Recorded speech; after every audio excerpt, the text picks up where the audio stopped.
Masmavi 3 Mutfakta'ya hoş geldiniz. Sevgili arkadaşlarım, bugün Çerkez mutfağından girniş tarifim var. Yoğun istek almıştı. Tüm detaylarıyla hemen başlıyorum. İyi seyirler dilerim. Tarifimize ilk olarak tavuğumuzu haşlayarak başlayalım. Ben 3 tane büyük but kullanıyorum. İstediğiniz kadar tavuk kullanabilirsiniz. Bütün tavuk da olur. Üzerine 1 tatlı kaşığı tuz, kapatacak kadar da su ekleyip ocağa düdüklüde pişirmeye alıyorum. Tavuğumuz pişerken biz de hamurumuzu hazırlayalım. Girniş hamurumuz için 2 su bardağı su, 2 tane yumurta. Hemen ben videomun ilerleyen zamanda tarif hakkında size detaylı bilgi de vereceğim. 1 tatlı kaşığı da tuz ekleyelim.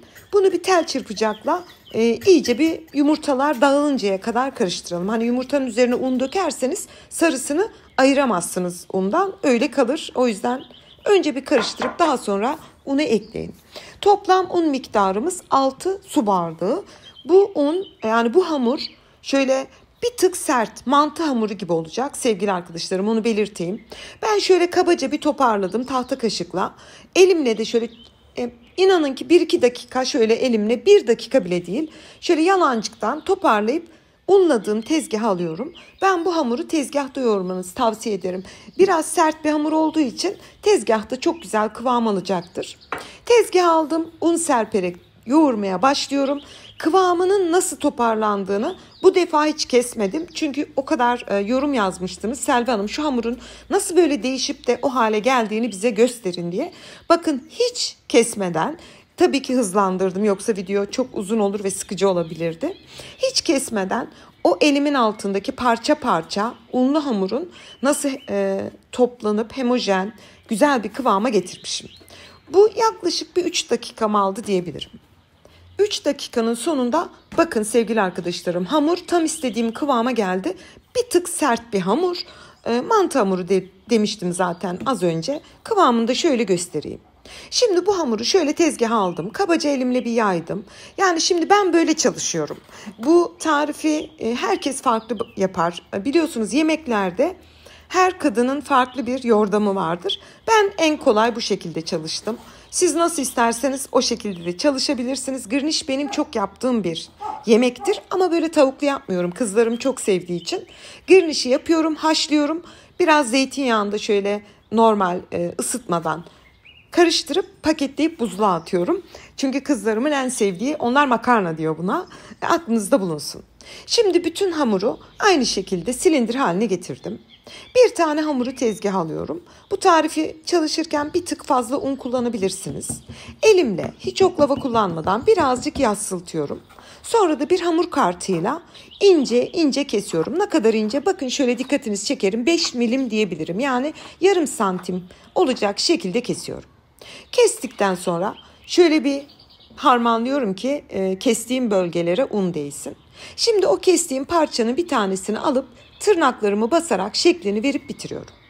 Bakın sevgili arkadaşlarım, sadece tırnağınızla şöyle geriye doğru aldığınızda o parmağınızın izi çıkıyor. Hamurda biraz açılıyor. Yani tam orijinal girniş olmuş oluyor. Ama ben size bu videomda 3 farklı teknik göstereceğim. Üçünü de piştikten sonraki halinde göstereceğim. Şimdi girnişleri yaptıktan sonra biraz un serptiğim tepsiye alıyorum. Üst üste dizmeyin. Şöyle biraz sele serpe. Mutfağınızda yer varsa kenarda bir sofra bezine de serebilirsiniz. Tekrar aynı şekilde doğruyorum. Bu arada burayı hızlandırmadım. Yani normal çalışmam böyle hızlıdır. Övünmek gibi olmasın. Kestim. Daha sonra da tırnaklarımla basarak girnişleri bitiriyorum.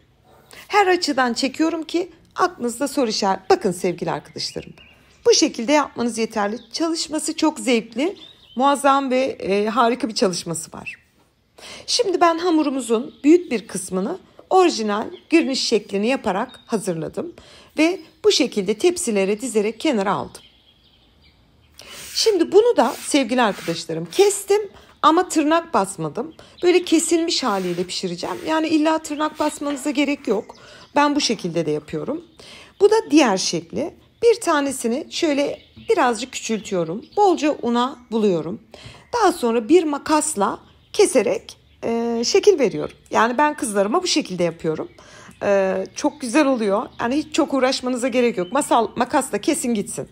Ya bunu da bilmiyorum, herhalde ben mi uydurdum? Benden önce birinin aklına da gelmiş olabilir.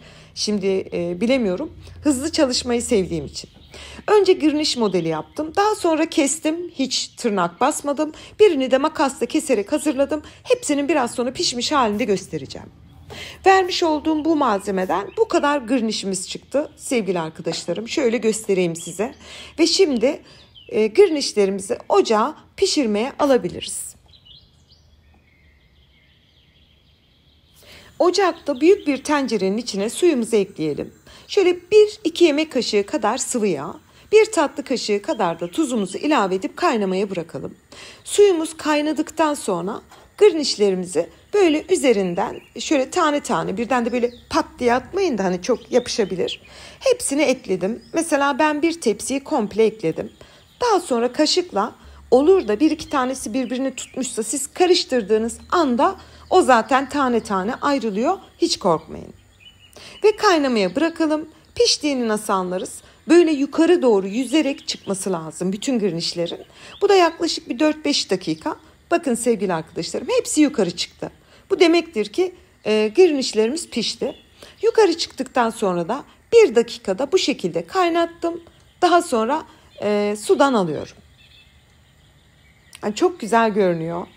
Harika bir. Ben zaten hamurlu etli yemeklere bayılıyorum. Nasıl olursa olsun. Hepsine bayılıyorum. Hamurla et konseptini çok seviyorum.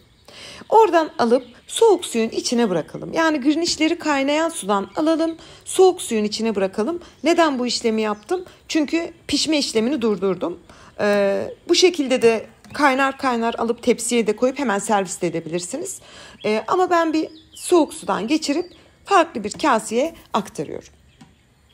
Tekrar bütün tepsileri aynı şekilde kaynayan suya atıyorum, bir karıştırıyorum. Yukarı yüzdükten sonra yüzeyinden alıp soğuk suya, soğuk sudan süzüp hemen kenardaki kasemize alalım. Bu arada hemen belirteyim sevgili arkadaşlarım, yemek tariflerinde şimdi siz yorum olarak biz böyle yaparız, bunlar böyle yapar. Tabii ki doğrudur. Ben yemek tarifini her zaman kendimce uyarlayarak yapıyorum. Mesela soğuk suyu alıyorum. Neden? Alman mutfağında spätzleyi bu şekilde yaparız. Çok güzel bir tekniktir. Bunun gibi. Daha da anlatacaktım ama zaman yok. Şimdi girnişlerimizi yaptık. Şöyle göstereyim. Bakın bu makasla kesmiş olduğum girniş bence muazzam oldu. Şahane görünüyor. Şu tabakta sadece kesip pişirdim. Hiç tırnak basmadım. Sevgili arkadaşlarım, bence büyük bir fark yok. Artık gerisini size bırakıyorum. İster makasla yapın, ister benim gibi kesip pişirin. Nasıl isterseniz. Diğerlerini de girniş tabağına aktardım. Tavuğumuzu da biliyorsunuz düdüklü tencerede haşlamıştık. İyice haşlayın. Yani böyle lime lime olsun. Onu hemen bir kaseye alıyorum ve güzelce didelim. Yani öyle güzel haşlayın ki tavuğun budundaki o kemik böyle, bakın, siz hiç uğraşmadan böyle tık diye kendiliğinden çıkabilsin. Bunun sebebi tavuk suyunun çok lezzetli olmasını sağlıyor. Lime lime olmuş, haşlanmış bir tavuk. Şimdi sevgili arkadaşlarım, tavamıza 1 yemek kaşığı tereyağı alalım. 1 çay kaşığı tuz ilave edip tereyağımızı eritelim. Hafiften burnumuza tereyağı kokusu gelince bütün girnişleri tereyağımızın içine ilave edelim. Bu da yine benim eklediğim bir sentezdir. Bazıları böyle yapıyor ama bazıları direkt tavuk suyunda haşlıyor. Birçok yapılma şekli var ama ben kendimce bunu çok beğeniyorum. Tereyağında tekrar bunu şöyle bir soteliyorum girnişleri ve bu şekilde sunum için hazırlıyorum. Şöyle yakında gösteriyorum size, çok güzel görünüyor. Ben bugün sunumu bir bakır tepside yapacağım. Hani böyle geleneksel, tam orijinaline sadık olmak için. Siz porsiyonlukta yapabilirsiniz.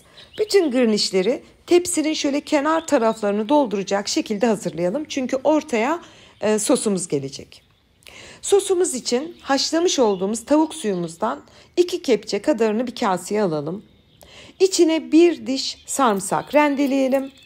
Bu sarımsaklı sos girnişin çok özel bir sosu. Yani bununla birlikte yeniliyor. Tavuk suyunda. Yani ne diyeyim size, böyle bir lezzet olamaz diyorum. Sosumuz hazır. Onu da hazırlamış olduğumuz tepsimizin tam ortasına yerleştirelim. Ve tarifimizin en son dokunuşu, biliyorsunuz tavuklarımızı haşlayıp ditmiştik. Onu da şöyle hafif sulu bir şekilde yüzeyine yayarak tarifimizi bitirelim. Sevgili arkadaşlarım, sunumu bile harika. Artık lezzetini varın siz düşünün. Hemen bir konuya daha değineyim. Mesela benim kızlarım vejetaryen, et yemedikleri için ben gırnişi yapıp buzluğa atıyorum. Onlar bunu sebzeyle soteliyor, peynirle soteliyor, soğanla soteliyor. Bayılıyorlar. Aklınızda bulunsun. Yemeğimiz sunum için hazır. Büyük bir zevkle doku testine geçiyorum. Yani şöyle bir çatal hem gırniş hem etinizden alıyorsunuz. Sarımsaklı tavuk suyuna batırıp yiyorsunuz. Yani yemeği de yanında yat. İsterseniz de böyle tabaklara servis edip üzerine sarımsaklı tavuk suyundan dökerek servis edebilirsiniz.